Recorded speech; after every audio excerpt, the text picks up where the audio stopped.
La bourse lyonnaise dont vous avez entendu parler cet été, ça a été l'initiative de la Chambre de commerce de Lyon, avec la Chambre de commerce régionale, Place financière et tertiaire de Lyon et la CDC, qui ont créé une association qui s'appelle Place des Champs.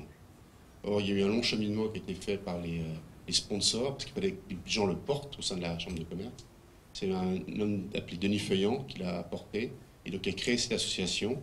Et un jour, ils ont été confrontés aux difficultés réglementaires de monter une bourse. Alors, on a tendance à dire en finance, notamment aux États-Unis, qu'il y a quatre mondes qui sont très très réglementés. C'est la santé, c'est l'énergie, c'est les télécoms et c'est la finance. Et en Europe aussi, la finance est très très réglementée. Alors qu'est-ce que ça va changer une bourse? Quand une société commence ou démarre, dans 99,9%, on finance par les fonds propres. En deux mots, un titre de propriété. On donne de l'argent pour un titre de propriété, avec une gouvernance ou c'est une petite société, ça se fait de manière très intimiste, une start-up aussi. Et ensuite, il y a la croissance qui commence à arriver, ou pas. 9 chances sur 10 qu'il n'y en ait pas, mais quand ça commence à prendre, il faut la financer, cette croissance. Qu'est-ce qu'on fait? On va voir sa banque. Oui, mais vous n'avez pas assez d'argent, monsieur, le chiffre d'affaires.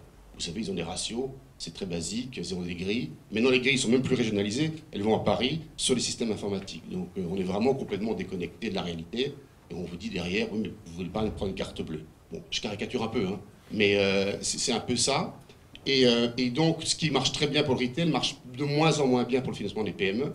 Et à la décharge des banques, ce n'est pas leur rôle de financer toute l'économie, contrairement à ce qu'on dit. Elles sont là pour donner des lignes de crédit, pour donner des lignes de garantie, mais pas pour faire un financement long terme. Donc on se finance par les fonds propres, donc en émettant des actions, ou par des obligations. Alors j'ai travaillé pour le Parlement européen, et on avait fait une étude plutôt macroéconomique au niveau pan-européen, avec il y a des petites variations. Quand vous financez une société, vous donnez 100 par les fonds propres, et 100 par de la dette. Par de la dette, on va dire longue, qui s'apparente à l'obligation. Vous avez un effet de 200 de levier avec la dette, et de 400 quand c'est les actions. En plus, quand vous êtes capable de reconstituer votre structure de capital par les actions, donc par les fonds propres, vous pouvez aller vous financer beaucoup mieux parce que votre structure financière est plus saine. Vous savez ce que c'est, vous avez plus d'equity, le monde devient merveilleux. Et c'est des petites choses comme ça qu'on a beaucoup oubliées. Alors, je vais retourner un peu maintenant sur la dynamique, donc justement lyonnaise là-dessus, qui a été de lancer une bourse régionale. C'est tous ces problèmes qui réapparaissent. On parle de capitalisation suffisante des PME, une sous-capitalisation des PME. Écoutez, nous on a une bourse, donc on a un comité d'admission, c'est tous des financiers plutôt accomplis, alors on peut ne pas être d'accord avec ce qu'on dit, mais bon. Nous, on prend que des SA, 250 000 de chiffre d'affaires, donc c'est relativement petit, pas entreprise en difficulté, et donc on fait un processus assez simple, similaire au fond, on demande de liasse fiscale, on demande un CV entrepreneur, un business plan sans et avec argent, etc., etc. On a un comité d'admission, statut, tout va chez un expert indépendant, dans un pool agréé par l'AMF, alors optiquement c'est très sympathique. En réalité, moi, les analystes, j'en ai beaucoup pratiqué, ça varie l'interprétation, hein, mais bon, c'est un référentiel qui est utile. Il vaut mieux avoir un avis externe que pas avoir d'avis. Et derrière, on introduit la société. Et nous faisons ça, donc pour des sociétés, on a 30 sociétés cotées pour le moment. La plus grosse augmentation, je veux dire, one shot qu'on ait fait, c'est 850 000 € en 10 jours pour un vignoble en Bourgogne. Tout ça pour vous dire, c'est qu'en France, on dit soit c'est les fonds, soit c'est la bourse. En Amérique, c'est des fonds, je fais une sortie en bourse. Et il y a peu cette habitude de rendre de manière hybride le financement. En Amérique, en plus, vous avez des A-shares, des B-shares, des preferred, vous avez un ensemble de montages. En France, on a la chance, c'est assez simple. Vous avez des actions, on peut travailler un peu le dossier, et vous avez souvent des packs d'actionnaires. Alors en bourse, on n'aime pas les packs d'actionnaires, parce qu'on met tous les investisseurs sur le même niveau. Tout le monde signe, dans notre cas, une convention investisseur qui régit les règles, et une convention émetteur qui régit les règles.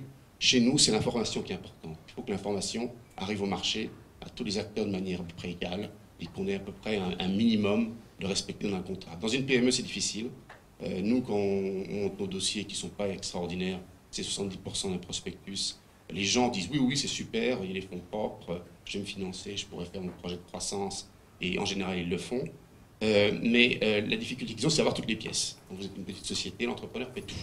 Il a besoin, pas vraiment d'être accompagné, d'être un peu coaché sur cette espèce de fenêtre de tir d'accumulation d'informations. Alors c'est un jeu différent. Hein. Quand vous êtes introduit sur une bourse, quelle que soit sa taille, c'est un jeu différent, mais c'est un jeu où vous êtes beaucoup plus visible. Nous, on a lancé cette bourse donc, il y a 7 ans sur un modèle suédois qui est une architecture ouverte. Donc on est réglementé par l'AMF, la CP, on passe un temps fou avec le régulateur là-dessus, pour justement financer des PME. Et donc le premier partenariat régional qu'on a, et donc avec la place d'échange de Lyon, et donc je vous encourage à parler de la Chambre de commerce là-dessus, parce que le package est assez bien fait, et permet des financements pour pour des montants entre 300 et 800 000, où il y a certaines augmentations qu'on a fait perler. Sur 2 ans, ils ont levé 2,5 millions sur 2 ans et demi, et c'est plutôt très bien passé.